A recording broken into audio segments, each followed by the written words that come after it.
예루살렘 마가의 다락방에서 시작된 복음의 역사가 온 유대와 사마리아까지 널리 펼쳐지면서 교회가 뜨겁게 부흥하고 있었어요. 그러자 사탄이 이를 그냥 버려둘 수가 없어 사울이라는 사람을 세워서 이 주의 제자들에 대해서 위협과 살기가 등등해지게 만든 거예요. 이 살기라는 것이 이 헬라어 원어성에 보면 포누라고 하는 단어를 쓰는데 그것은 이 살인하고 싶은 마음이 막 마음속에 차고 넘치는 거예요. 여러분, 사탄에게 사로잡히면요 막 마음이 감정이 막 들끓는 거예요. 혈기가 솟구치는 거예요. 막 죽이고 싶은 마음이 다 솟구치는 거예요. 다 사탄이 역사하고 있는 사람들인 것입니다. 그래서 그가 대제사장에 가서 공문을 받아가지고 이 다메섹에 있는 이 회당에 가서 남녀를 막론하고 결박해서 잡아 죽이려고 가던 길이었어요. 그때 당시 다메섹에는 유대인 이주자가 한 5만 명이니까 많은 회당들이 있었던 거예요. 그런데 거의 이 예루살렘 동북 쪽에 한 230km, 한 주일 정도 걸쳐서 가는 그 다메섹에 거의 다 이르게 됐을 때 갑자기 정오쯤 되었는데요, 이 사울이라는 사람 앞에 햇빛보다 더 강렬한 빛이 강하게 비쳤는 거예요. 그래서 그가 말에서 떨어지면서 그가 거꾸러지는 가운데 그가 영적으로 일어서서 하나님께 위대한 사도로 쓰임 받을 수 있는 역사가 시작된 거예요. 우리는 오늘 본문 말씀을 통해서 우리의 남은 생에 얼마 남지 않았지만 어떻게 하면 하나님 손에 붙잡힌 바 돼 쓰임 받을 수 있을 것인가, 함께 하나님의 음성 듣고 믿음으로 결단할 수 있길 바랍니다. 먼저 본문 4절에서 6절 말씀 다 함께 읽겠습니다. 땅에 엎드러져 들음에 소리가 있어 이르시되 사울아 사울아 내가 어찌하여 나를 박해하느냐 하시거늘 대답하되 주여 누구시니까 이르시되 나는 내가 박해하는 예수라. 너는 일어나 시내로 들어가라. 내가 행할 것을 내게 이를 자가 있으니라 하시니. 아멘. 그 사울 앞에 강렬한 빛과 더불어서 하나님의 음성이 들려온 거예요. 사울아 사울아 내가 어찌하여 나를 박해하느냐 한 거예요. 지금까지 사울은요 이 주님을 뵌 적도 없고 또 주님께 대해서 박해한 적도 없었어요. 그러나 주님의 종들과 또한 양떼들을 박해하고 교회를 어지럽힌 자들이 바로 주님을 박해하고 대적하는 자들이라는 것을 보여주고 있는 거예요. 그때 사울은 깨닫게 된 거예요. 주여 누구십니까? 그는 이 말할 때 그 대상을 벌써 주여 하고 엎드렸다는 사실을 주목해야 돼요. 거기서 그가 주님을 새롭게 만나는 순간이고 자기가 깨어지는 영적인 체험을 할 수 있는 시간이었던 거예요. 그러자 주님께서 나는 내가 핍박하는 예수라 하시면서 그를 밝히시고요, 너는 일어나 시내로 들어가라. 내가 행할 것을 내게 이를 자가 있느니라 하고 그의 앞길을 인도해 주신 거예요. 여러분, 사울이요 아무리 주님의 음성이 들려와도 이게 무슨 소리인가 하면서 외면해 버렸다면 그는 주님의 손에 붙잡힌 바 돼 더 이상 쓰임 받을 수 있는 기회를 놓쳐버렸을 거예요. 그런데 그가 주님 앞에 주여 누구시니까 하면서 주님 앞에 엎드려서 통에 잡아가는 데서부터 그가 하나님 손에 붙잡힌 바 돼서 쓰임 받았던 것처럼 우리도 날마다 주님의 음성에 귀를 기울일 수 있길 바랍니다. 일찍이 국제 예수 전도단에서 로렌 커닝햄 목사님과 더불어서 그는 평범한 가정주부였지만 기도 사역자로서 크게 쓰임받던 조이 도우슨 씨가 쓴 하나님의 음성을 듣는 삶이라 하는 책이 있어요. 그 가운데 보면 뉴질랜드 사는 이 70세가 된 여성도님이 어느 날 성경을 읽는 가운데서 출애굽기 24장 12절에 너는 산에 올라 내게로 와서 거기 있으라 하는 음성이 들려온 거예요. 그 말씀을 읽으면서도 그냥 지나쳐 버렸어요. 이게 무슨 의미가 있는가 하고 지나쳐 버렸는데 계속 마음의 평안이 사라지고 불편해지는 거예요. 여러분, 마음의 평안은 성령의 임재의 상징인 것입니다. 그래서 아무리 어렵고 힘들어도 내 마음이 평안하고 위로가 넘치는 것은 성령이 우리와 충만하게 함께 하시기 때문이에요. 그런데 우리가 말하고 행동하고 다녀도 내 마음속에 평안이 없는 것은 그것은 이미 성령이 우리를 충만하게 역사하지 않고 심지어는 사탄이 역사하고 있다는 증거들인 것입니다. 그런데 점점 마음의 평안을 잃어버리니까 하나님 아버지 왜 내 마음속에 평안이 사라집니까? 내가 주님의 음성을 외면한 것이 무엇입니까? 그런데 주님께서 너는 산에 올라 내게로 와서 거기 있으라는 말씀이 떠나지를 않는 거예요. 그래서 주님 앞에 엎드렸어요. 주님, 제가 어느 산으로 가야 됩니까? 그랬더니 주님께서 테아로아 산으로 가라 하는 음성이 들려온 거예요. 테아로아 산은 자신의 집에서 한 100km 정도 떨어진 멀리 있는 곳이, 내가 거기까지 왜 가야 됩니까? 하면서도 주님께서 말씀하시니까 그곳까지 갔어. 산 밑에 가서 주님, 테아로아 산에 왔습니다. 여기서 뭘 해야 합니까? 산 위로 올라가라 말씀 들려와요. 그 산 위로 올라갔더니 그 산 정상 이를 쯤에 그 중턱이에요. 한 젊은이가 나무 의자에 앉아서 실에 빠져 있는 거예요. 그때 성령의 강한 임재를 느낀 것은, 이 사람을 위해서 나를 산에 올라가고 있구나. 그리고 그 사람한테서 어떻게 해서 여기 와 있습니까? 저는 성경 읽는 가운데 주님의 음성 듣고 여기까지 왔습니다. 그랬더니 이분이 갑자기 눈물을 쏟으면서 고백하는, 저는 인생에 다 실패하고 오갈 곳이 없어서 정말 제 인생 죽음으로 끝을 내려고 그랬습니다. 그래서 차에 뛰어들까도 생각하고 또 강에도 빠질까도 생각했는데 용기가 없어 못했습니다. 결국 산에 올라와서 여기서 절벽에서 떨어져 죽어버리면 내 인생 끝날 수 있지 않겠는가 해서 지금 산에 올라와서 죽기 직전이었습니다. 형제여, 이렇게 인생을 끝낼 수 없어. 주님은 형제를 위해서 십자가에 죽기까지 사랑해주셨대. 어떻게 그 앞으로 전도 유망한 인생을 여기서 끝낼 수 있습니까? 이 시간 예수님을 구주로 영접하십시오. 그리고 새로운 인생의 희망과 용기를 안고 일어설 수 있길 바랍니다. 전도를 했어요. 그런데 성령이 역사하니까 그 형제가 무릎 꿇고 회개하고요, 예수님을 구주로 영접하는 순간 새로운 희망과 용기를 안고 일어서서 나아갈 수 있었다는 거예요. 여러분, 주님의 음성을 들으면서 살면은 죽어가는 영혼들을 살리는 위대한 역사를 일으켜 나갈 수 있는 것입니다. 그런데 많은데 우리는 주님의 음성을 듣지 않다 보니까요, 내 마음속에 구원의 기쁨도 사라져버리고 삶의 사랑의 행복도 다 잃어버리고 또 내 신앙생활 가운데 불평과 원망만 가득 차게 되고 부정적인 비판적인 말만 쏟아 놓으면서 남들과 불화하고 불행하게 살아가는 인생들이 이 땅에 얼마나 많이 있습니까? 한 집사님은요, 매사가 부정적인 비판적. 그래서 목사나 장로나 권사나 집사에 대해서 막 자기 나름 점수를 매기는 거예요. 그래, 어떤 집사는 인간성이 못돼 먹어서 저건 50점짜리 교인이야. 또 저 장로는 장로 된 뒤로 너무 교만해. 저건 70점짜리 장로야. 그러면 목사님은 몇 점이세요? 목사님은 설교는 잘하는데 내 말을 안 들어줘. 자기 고집대로 다 해. 그러니까 90점이야. 그래도 점수를 꽤 주더래요. 그럼 사모님은 몇 점입니까? 그랬더니 사모님은 100점이야. 그러더래. 그래서 아니, 사모님 얼굴도 잘 모르면서 어떻게 사모님 100점 주십니까? 그랬더니 여자는 200점 만점이니까. 그러더래. 여러분들, 매사가 부정적인 비판적으로 빠지면요, 그만큼 내 자신만 고통스럽고 불행한 거예요. 그 근본에 말씀이 충만하지 못하니까 그 삶이 그렇게 병들어 버리고 그렇게 불행한 삶에서 못 헤어나오는 거예요. 그렇기 때문에 주님께서 일찍이 아모스 선지자를 통해서 아모스 8장 11절에 주 여호와의 말씀이니라 하고 강조하시면서 이 말씀, 보라 날이 이를지라 내가 기근을 땅에 보내리니 양식이 없어 주림이 아니며 물이 없어 가람이 아니요 여호와의 말씀을 듣지 못할 기갈이라 하고 경고하셨던 거예요. 여러분, 오늘날에도 강단을 통해서 얼마나 많은 말씀들이 쏟아져 오고 나오고 있습니까? 그런데 내 심령이 딱 닫혀 있으면요, 아무리 장막비 쏟아져도 물 한 방울 안 고이는 것처럼 그러한 닫혀진 심령에는 어떤 말씀의 은혜도 능력도 축복도 행복의 감격도 누릴 수 없는 거예요. 그렇기 때문에 우리는 항상 이 말씀의 은혜를 사모하고 이 말씀으로 충만하고 이 말씀에 풍성한 열매를 맺으며 살아갈 수 있길 바랍니다. 이렇게 우리가 주님의 음성을 듣기 위해서는요, 날마다 우리가 말씀을 읽고 또 묵상하고 배우면서 주의 음성을 들어야 돼요. 또 정 못하더라도 주일날에 와서 주의 종을 통해서 증거된 말씀 속에서 주님의 음성 들을 수 있길 바랍니다.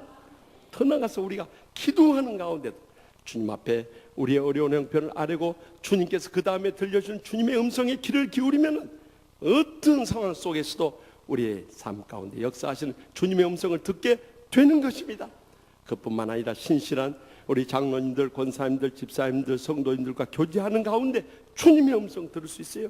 더 나아가서 우리는 심지어는 우리의 삶의 환경이나 이 역사 가운데 들려오는 하나님의 음성을 들을 수 있길 바랍니다. 최근에 국내에서 이 문창극 국무총리 내정자로 해서 온통 나라가 혼란과 분열에 빠져 있어요. 처음에는 야당에서 반대하더니 이제는 지난 화요일에는요, 불교계 자승 총무 원장, 또 이 신도회 회장, 청년회장까지 달려들고 이것이 종교 분쟁으로까지 싸움이 일어나고 있어요. 그뿐만 아니라 언론이 얼마나 그를 친일파 이 반민족주의자로 매도해 버리는지요. 여론몰이로 아주 마녀사냥식으로 이 문장로님을 향해서 달려들고 있어요. 저는 문장로님 성씨가 저희 집사람하고 같은 문씨라고 해서 내가 옹호하는 건 절대 아니에요.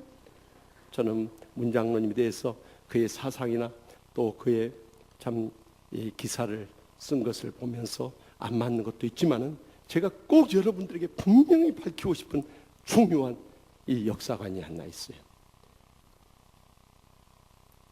저는 진보적인 목사라고 생각합니다만은 적어도 저는 복음에 대해서만은 절대 양보할 수 없는 목숨을 걸고 하나님의 교회를 지키고 양떼를 지켜야 할 이 사명을 저의 평생의 가장 중요한 사명으로 여기는 사람이에요. 그런데 이 역사관에 있어서 우리가 복음주의 역사관을 분명히 할 필요가 있다는 거예요. 우리 인생의 모든 고난은요, 사실 하나님으로부터 온다는 것을 잊지 마시기 바랍니다. 흔히 정말 자유주의 신학자들이나 세속주의자들이 말한 것처럼 하나님이 무슨 고난을 주냐 이렇게 말할지 모르지만요, 여러분들 욥기를 보십시오. 물론 욥의 모든 고난이 사탄이 그 고난 속에서도 하나님을 믿을 줄 압니까 하는 사탄의 계략이 일어난 것에서부터 시작됐지만은, 그러나 하나님의 허락이 주지 않았다면 욥은 고난당하지 않았습니다. 하나님께서는 이것 주셔도 미리 다 알고 계셨던 것입니다. 그리고 욥을 고난 가운데서 연단하시고 그로 하여금 인내하게 했어요. 그래서 정금 같은 믿음으로 나오게 하심으로 인해서 사탄의 계략에 대한 대반전의 갑절의 축복으로 해피엔딩을 맺어 주셨던 것입니다. 이것이 결과론적인 하나님의 뜻인 것입니다. 그것은 우리 민족의 역사 가운데서도 그대로 적용된 사실입니다. 여러분, 우리가 6.25 전쟁 저 이전에 일제 식민지 침략을 받았던 것도 하나님께서 허락하지 않으면 불가능한 일이었습니다. 그러나 우리 민족이 그냥 사분오열되어 있기 때문에 이 민족을 조선시대부터 왔던 그 사색 당파로부터 우리가 진정으로 조국을 사랑하고 민족을 위해서 기도하는 신앙의 사람들을 세우기 위해서 일본의 식민지 침략을 허락하셨던 거예요. 그 어려움 속에서 얼마나 이 나라 민족을 위해서 눈물로 기도해서 조국의 강복을 주님으로부터 허락받을 수 있었던 것입니다. 더 나아가서 6.25 전쟁이 일어난 것도 우리가 강복의 기쁨에 감사하면서 우리 민족이 하나 되어서 일었어야 되는데, 해방되자마자 이 추록했던 이 신사참배 반대했던 분과 또 옥밖에 있었던 신사참배 순응했던 목사, 장로, 집사, 교인들 사이에 분열이 일어나서 싸움이 시작됐어요. 그러자 하나님께서는 이 인간 막대기와 사람의 채찍으로 우리 민족을 내리친 것이 6.25 전쟁이었던 것입니다. 그래서 6.25 전쟁을 통해서 얼마나 우리가 지난 날을 통해 잡아가며 이제 우리에게 자유의 날을 허락해 주신다면 정말 우리가 주님 바라보며 신앙생활 잘하겠습니다 하고 우리가 믿음으로 일어섬으로 인해서 하나님께서 이 6.25 통해서 완전히 대역전의 승리를 허락해 주시고 조국의 번영과 또한 축복을 오늘까지 누리도록 해 주셨던 것입니다. 이것이 하나님의 섭리였다는 것을 우리는 잊어서는 안 되는 것입니다. 그것을 부인하려고 하는 것은 하나님께 대한 신앙이 없는 사람들이 하는 것이에요. 그러나 우리 믿음의 성도들은 분명한 이 복음적 역사관을 가시고 주에서 아무리 여론을 통해서 매도해 간다 할지라도 우리는 이 신앙을 사수하고 이런 장로님을 지켜줄 수 있길 바랍니다. 여러분, 사탄은요 어떻게든지 뒤를 캐가지고 허물을 들춰내고 사람을 끌어내리는 것이 사탄의 계략인 것입니다. 그러나 성령의 역사는 어떤 사람이라도 용서해주고 사랑으로 허물을 덮어주고 또한 이렇게 세워서 하나님의 나라를 위해서 이 나라 민족을 위해서 일할 수 있는 길을 열어주는 것이 성령의 역사라는 것을 잊지 마시기 바랍니다. 그러므로 우리 믿음의 성도들 주님의 음성을 날마다 들으면서 우리 마음도 위로를 받고 평안을 누릴 뿐만 아니라 모든 사람들 사랑하고요, 모든 환경에 감사하고요, 모든 하나님의 인도하심에 순종하며 나아갈 수 있길 바랍니다. 그럴 때 하나님의 손에 붙잡힌 바 돼서 이 나라 민족과 이 인류의 역사 가운데 위대하게 쓰임받게 될 줄 확실히 믿습니다. 계속해서 본문 10절에서 12절 말씀을 다 함께 읽겠습니다. 그때 다메섹에 아나니아라 하는 제자가 있더니 주께서 환상 중에 불러 이르시되 아나니아라 하시거늘 대답하되 주여 내가 여기 있나이다 하니 주께서 이르시되 일어나 집가라는 거리로 가서 유다의 집에서 다소 사람 사울이라 하는 사람을 찾으라. 그가 기도하는 중이니라. 그가 아나니아라 하는 사람이 들어와서 자기에게 안수하여 다시 보게 하는 것을 보았느니라 하시거늘. 아멘. 사울에게 나타나 말씀하시던 주님께서 이제는 다메섹에 있는 아나니아라는 제자에게 환상 중에 나타났습니다. 일어나서 저기 집가라는 거리에 가서 이 유다의 집에서 다섯 사람 사울이라는 사람을 찾으라는 겁니다. 그러자 그는 지금 예루살렘 교회를 막 박해하고 사람을 잡아 죽이고 또 이 다메섹까지 지금 가야바 대제사장에서 공문을 받아서 우리에게 올렸는데 그 사람을 왜 찾아서 도와줘야 됩니까? 그러자 그는 내 이름을 이방인들과 임금들과 이스라엘 자손들에게 전하기 위해서 택한 나의 그릇이라 이렇게 말씀합니다. 그러자 아나니아는 더 이상 이를 거부할 수 없어.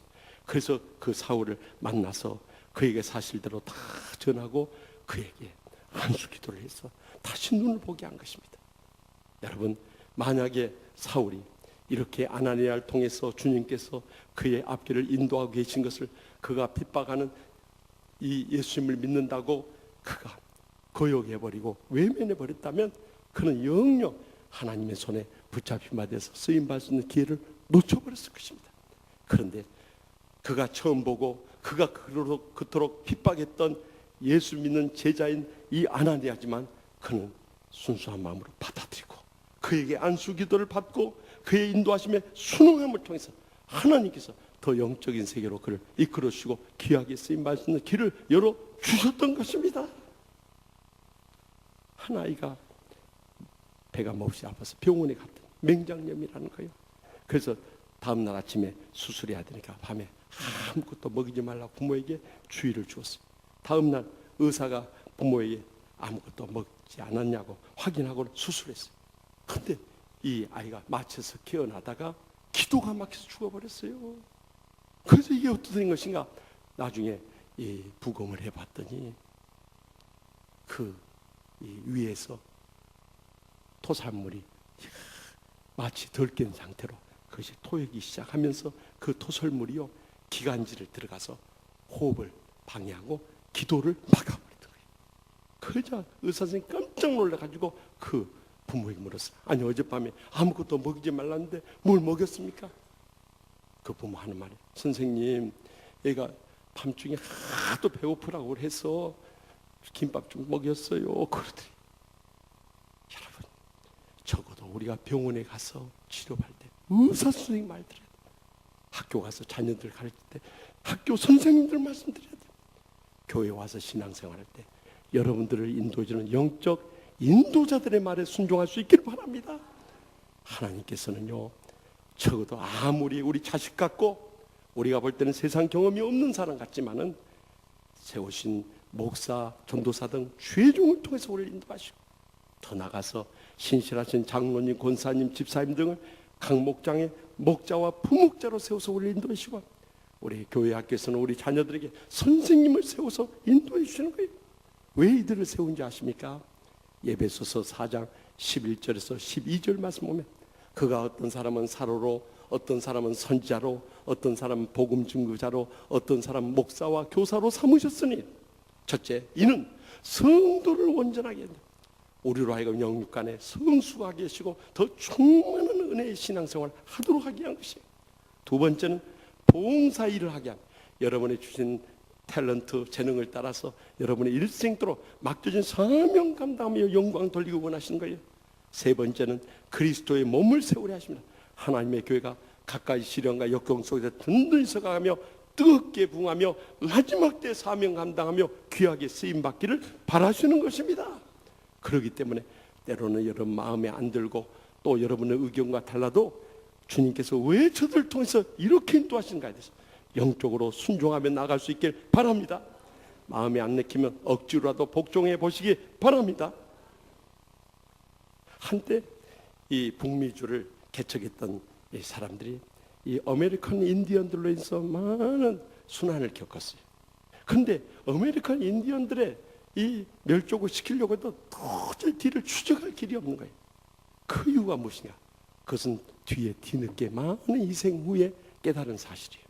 아메리칸 인디언들은 추장이 먼저 이동하면서 움직일 때 그 다음 부족원들이 그를 딸 때 추장의 발 딘대로 가버립니다. 그러니까 이들을 추적하던 이 개척자들이 보면은요 발자국은 하나밖에 안 나 있는 거예요. 그러니까 여기는 부족들이 갔지 않았을 거다. 근데 이미 멀리 떠나서 이동해 버린 거예요. 왜냐하면 추장들의 발자국 하나하나 그것만 따라갔기 때문에. 우리의 신앙생활도 마찬가지입니다. 주의 종들이 바라는 것은, 또한 우리의 영적 인도자들이 바라는 것은 여러분들이 정말 주님 안에서 은혜 받고요, 축복 누리고요, 행복의 감격 속에 신앙생활 하면서 마지막 때 사명 감당하며 주님 앞에 영광 돌리도록 귀하게 쓰임 받는 것 이상 바랄 것이 아무것도 없는 것입니다. 그런데 그런 것을 안 받아들이고 계속 자기 뜻 안 맞고 거역하고 대적하고 달려든다면 어떻게 되겠어요? 지난 화요일이 세월호 참사 2달 되는 날이었어요. 아주 공교롭게도 강주 지방법원에서 이 선장 이준석 선장과 선원들 15명에 대한 심판 재판이 있었어요. 그런데 그 선장부터 시작해서 모두 다 자기 잘못을 인정하지 않는 거예요. 그들을 구조할 수 있는 기회를 그들이 스스로 포기하고 참 두려움에 빠져서 탈출했다는 것을 어느 누구도 인정하지 않아요. 단 한 사람만이 거기에 대해 사실을 고백해요. 그가 바로 1등 기관사인 손모 씨였어요. 그런 진정한 신앙인이었어요. 그런 재판장에서 정말 그들을 참 이 구출할 수 있었음에도 불구하고 두려움에 빠져서 먼저 나왔던 것을 순순히 다 인정을 했어요. 그리고 죄책감에 시달려서 밤잠을 이루지 못하고 우울증에 빠지고요, 내가 그들에게 사죄할 수 있는 길은 스스로 목숨을 끊는 것이다. 그러나 죽으려고까지 기회를 노렸지만은 그것조차도 허락이 안 됐어요. 그래서 재판장에서 눈물을 흘리면서 그곳에 와 희생자 유가족들을 향해서 저를 용서해 주십시오 하고 이렇게 물었어요. 얼마나 감동적인 장면입니까? 여러분, 우리가 하나님의 뜻을 깨닫지 못하고 순종하지 못했다면 이제라도 회개하고 돌아올 수 있길 바랍니다. 하나님께서는 주의 종이든 누구든지 간에 영적으로 바로 서지 못하고 인도자를 따르지 않을 때는 거기다 주님은 심판하십니다. 그렇기 때문에 그 심판은 하나님 앞에 맡기고 우리는 그저 인도자를 따라서 이 영적인 세상 가운데서 끝까지 승리하고요, 끝까지 총같이 행복의 감격 속에 살아가고, 더 나아가서 하나님의 손에 붙잡힌 바 돼서 복되게 쓰임받는 모든 성도들과 주의 종들이 될 수 있길 바랍니다. 마지막으로 본문 18절 19절 말씀 다 함께 읽겠습니다. 즉시 사울의 눈에서 비늘 같은 것이 벗겨져 다시 보게 된지라 일어나 세례를 받고 음식을 먹으며 강건하여 지내라. 사울이 안수기도를 받았을 때 성령이 충만해서 눈에서 비늘 같은 걸 벗으면서 다시 보게 되었습니다. 일어나서 세례에 순종하고요, 그의 영적인 신앙생활에 새롭게 된 거예요. 그만한 음식을 먹고 영육간의 강건함을 회복하게 됐어요. 특별히 그의 눈에서 비늘이 벗겨졌다는 것은 이제 영적인 새로운 세계를 보게 된 거예요. 주님의 사명을 깨닫게 된 거예요. 또한 믿음의 비전을 바라보게 된 거예요. 하나님의 이 선교를 위해서 내 일생을 온전히 드려야겠다고 헌신까지 하게 된 거예요. 그래서 그는 마지막까지 생명을 아낌없이 드려줌으로 순교자의 길을 갔던 것입니다. 바로 이 안수로 인해 성령 충만했던 것이 그의 생의 터닝 포인트를 가져왔던 거예요. 여러분, 우리 인생에서도 이런 삶의 터닝 포인트가 필요한 것입니다. 한 아버지가 고3 아들 진로 문제를 인해서 고민하게 됐어요. 그래서 하루는 학교 생활에 대해서 이야기하다가 너무도 마음이 답답해서 아들아, 너의 앞으로 진로를 어떻게 생각하느냐 하고 물었어요. 그러자 이 아들이 의아한 표정을 지면서 아빠, 진로가 참이슬로 바뀐 지 한참 됐는데요. 그래. 세상에, 아버지는 자식의 진로 걱정한데 아들은 세상 술 생각했던 거예요. 여러분, 우리가 성령으로 충만하지 않으면 세상적이고 육신적이고 인간적인 것에 다 그거 욕심과 욕망과 이 사욕에 빠져가지고 헤어나오질 못하는 거예요. 얼마나 안타까운 삶이죠. 그렇기 때문에 우리는 살아가면서 어떤 어려움 당해도 주여 도와주시옵소서, 성령님이 역사하여 주시옵소서, 충만하게 인도하여 주시옵소서 하고 간구하지 않을 수 없는 것입니다. 지난 수요일 새벽기도 마치고 2014 브라질 월드컵 러시아와의 첫 번째 경기가 있어요. 그날 새벽기도 하면서 우리 성도님들에게 특별히 기도 요청을 했어요. 지금 우리는 57입니다. 피파 국제축구연맹 중 57위인데 러시아는 19위입니다. 더구나 평가전에서 1대2로 패배한 바 있습니다. 우리 실력은 도저히 감당할 수 없습니다. 그러나 그 중에 이 23명의 대표 선수 가운데 11명이 크리스찬들입니다. 그렇기 때문에 이들이 끝까지 최선을 다해서 성령께 도와주도록 기도 부탁드립니다. 기도를 간절히 했어요. 그래서 그날 새벽 기도 끝나고 온유홀에서 우리 합심해서 응원을 하는데요.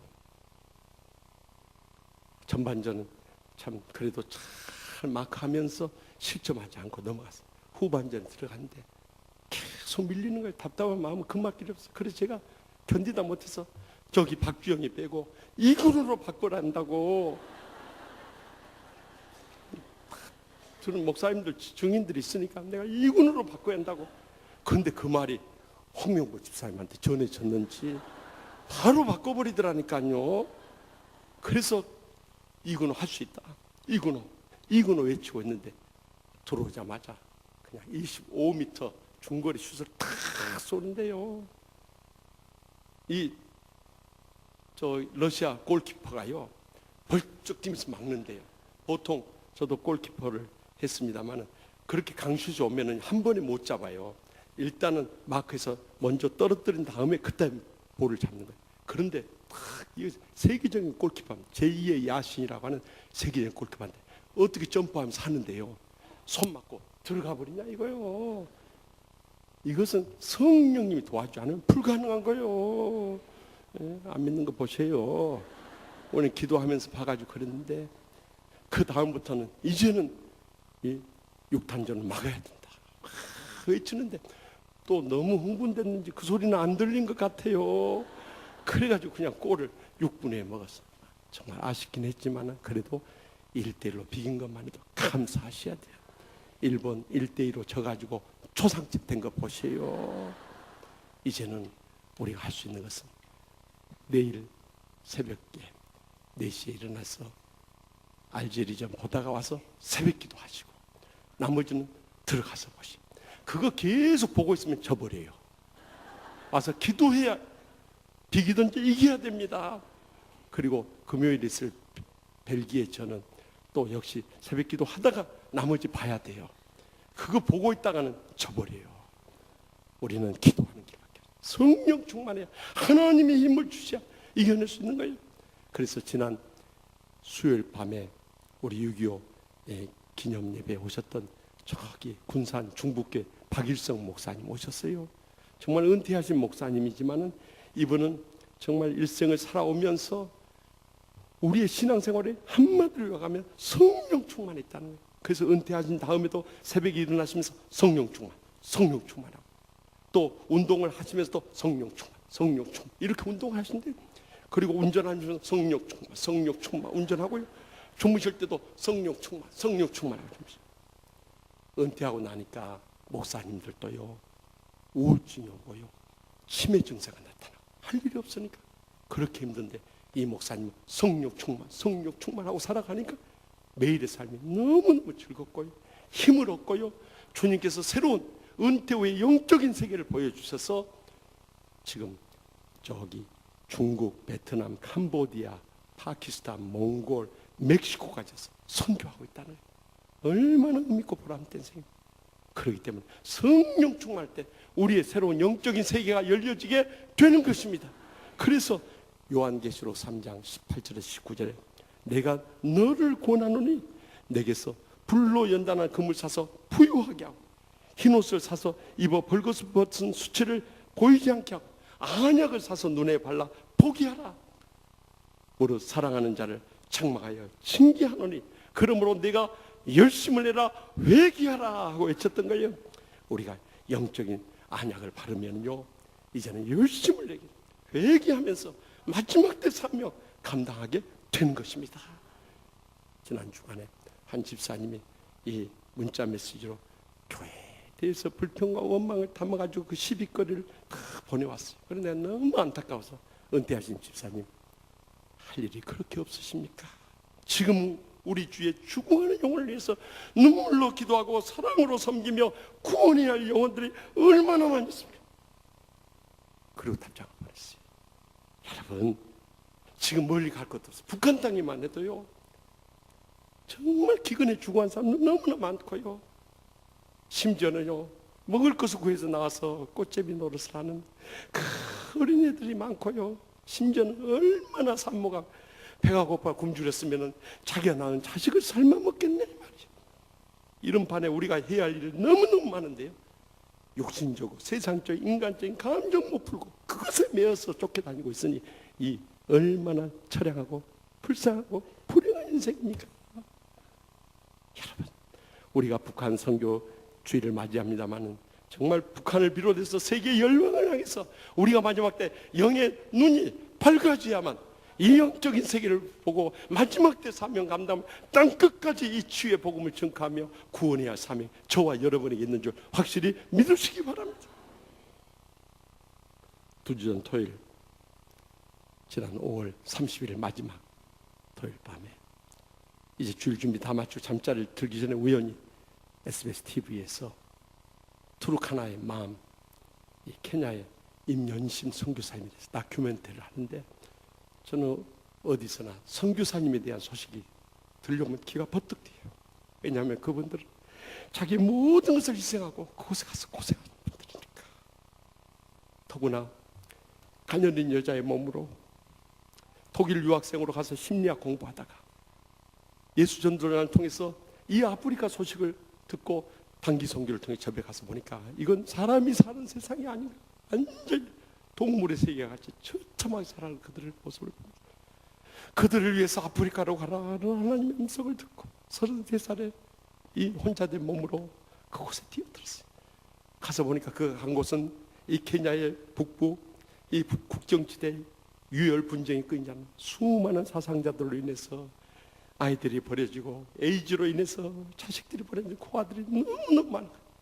그들을 끌어안고 그저 한국에서 후원한 돈 가지고 밀가루 사가지고 이 죽을 써주면서 그들을 기근에서부터 살려내는 거예요. 그런데 그런 가운데서 하나님 앞에 하나님 아버지 이들을 어떻게 선교해야 저들의 살 길이 열리게 되겠습니까? 기도하는 가운데 교육 선교의 비전을 발견하게 된 거예요. 저들을 가르치지 않으면 더 이상 이 먹는 죽만 끓여줘 가지고는 안 된다. 빵만 만들어줘서 안 된다는 사명을 깨닫고 이 유치원부터 시작해서 학교를 세워서 그들을 교육하기 시작했어요. 그렇게 28년의 세월을 섬기는 가운데 그때 그 자라났던 애들 가운데 목사도 나오고 의사도 나오고 변호사도 나오고 또 회계사도 나오고 공무원도 나오고 학교 교장 선생님까지 나오죠. 많은 인재들이 일어나게 된 거예요. 그리고 그렇게 교육 선교하면서 25개 교회를 현지인들 이 신학생들 훈련시켜 25교회를 세우는 사이에 그 육신은 점점 약해지고 병들기 시작했어요. 왜냐하면 조그만 단칸방에서 식사하고 가지 침대에서 쪼그려 잠들고 또 불쌍한 그 아들을 위해서 자기가 먹어야 할 빵까지 다 나눠주다 보니까 28년 지난 새해에 자기는 이미 영양실조 말라리아 병이 걸렸어요. 더 이상 일어날 힘마저도 잃어버렸어요. 그를 도우러 온 선교사님이 지난 2012년 그가 이제 힘을 다 잃고 바이러스 갑작스러운 감염으로 인해서 고열과 또 이 호흡곤란에서 고통 중에 죽어가면서 마지막 유언이 남긴 것이, 선교사님 이제 제 사명은 다 마쳤습니다. 지금이라도 주님께 가는 것이 제 소원입니다. 저는 이 세상 일 마치고 떠나지만 마음이 너무너무 행복하고 감사합니다. 최악의 조건 속에서 저런 아이들 다 키워낸 거, 저는 그 이상 보람된 일이 없었습니다. 그러듯이 주무시듯이 그대로 들어가 버리더래요. 그 죽음의 소식을 들었던 제자들이 전국에서 몰려들기 시작했어요. 그리고 그의 묘지 앞에서 땅바닥을 치면서 오열하면서 고백한 그들의 말이 임년희 선교사님이 일생을 한마디로 요약해 준 말이었어요.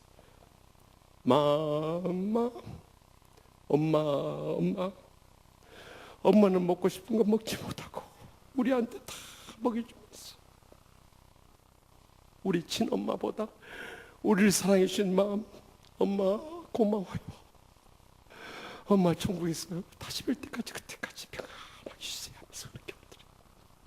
사랑하는 성도 여러분, 이렇게 우리 주에 주구한 사람들 너무나 많이, 우리가 복음을 전하면서 하나님의 나라를 위해서 쓰임받아야 할 일들이 너무나도 많은데, 이때 우리가 이제 얼마 남지 않은 남은 인생이라 하나님의 음성을 듣고요, 영적인 인도자를 따르고요, 또한 영의 눈이 밝아져서 영적인 세계와 마지막 때 사명을 발견하고 이를 위해서 헌신할 수 있다면 이보다 더 보람되고 복되고 의미 있는 삶이 없는 줄 저는 확실히 믿습니다.